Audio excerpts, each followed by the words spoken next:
you, Mr. Chairman. Thank you for holding this important hearing. Mr. Goffman, this EPA just cannot help themselves. It's one thing after another, attacking Americans' way of life in pursuit of some pointless agenda that actually benefits no one. And I mean no one, and we're going to go through the numbers and I'll explain why. Because we always got to tackle policy this way. What are the costs? What are the benefits? Policy is about trade-offs. By EPA's admission, this tailpipe emissions rule is designed to increase EV sales. Is that correct? It's designed to improve air quality. Okay, so the EPA website states the proposed standards are also projected to accelerate the transition to electric vehicles. This is just from the website. I don't know, maybe you guys are on a different page. Depending on the compliance pathways manufacturers select to meet the standards, EPA projects that EVs could account for 67% of new light-duty vehicles, et cetera, et cetera, et cetera. Okay, so right now, EVs account for 1% of cars registered to U.S. drivers and about 4.5% of new vehicle sales. So that's quite a leap. Here's another thing. EVs are expensive, on average $20,000 more than a similarly sized internal combustion engine vehicle. Here's another thing. The price of a new EV has risen by over 50% in the last 10 years, despite a concurrent increase in sales and obvious scalability. So what evidence does the EPA have that EVs will become more affordable for American consumers, or is that even part of your consideration? Affordability is a major part of our consideration. And we're fortunate as we do this, as we put this proposal out and consider finalizing it, to have a number of factors. Okay, so they've increased by 50%. How are they going to start decreasing? How is that going to happen? Does the EPA even care? How do you analyze that?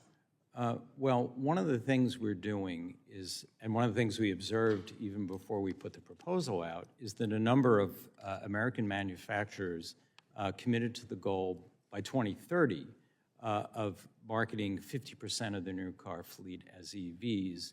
And at least one American company has followed that up by none of that speaks to costs. You guys have no idea, do you? And you don't take it into account. EVs are more expensive. This is just a fact.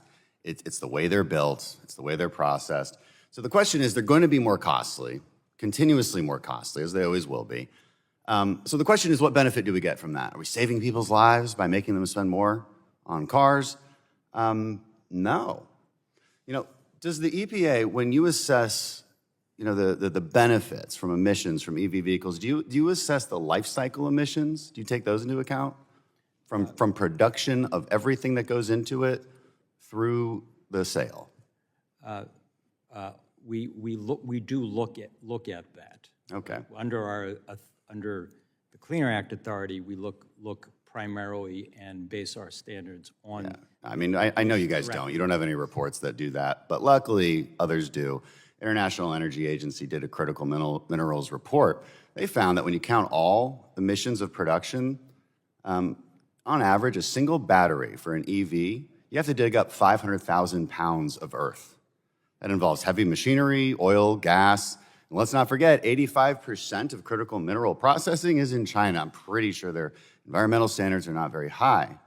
According to other studies by the manufacturers themselves, like Volvo, like Volkswagen, manufacturing an EV generates 70% more emissions than manufacturing an internal combustion engine. You need to drive 70,000 miles to even break even with an internal combustion engine. Even at 100,000 miles, you're only getting a 20 to 30% reduction in carbon emissions.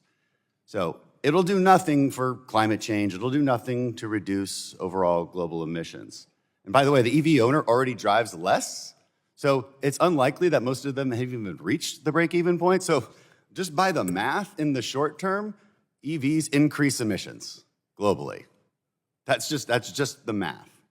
Now, if you're concerned about air pollution, which is, you've stated that, on the EPA website it says this: the graph below shows that between 1980 and 2022, gross domestic product increased almost 200%. Vehicle miles traveled increased over 100%.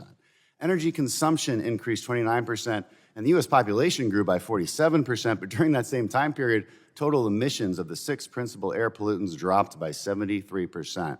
It's like we're making all this progress. So I just want to know, where's the evidence that we are all of a sudden in an air quality crisis in America and that we need to impose these enormous costs on the American people? Where's the evidence for that?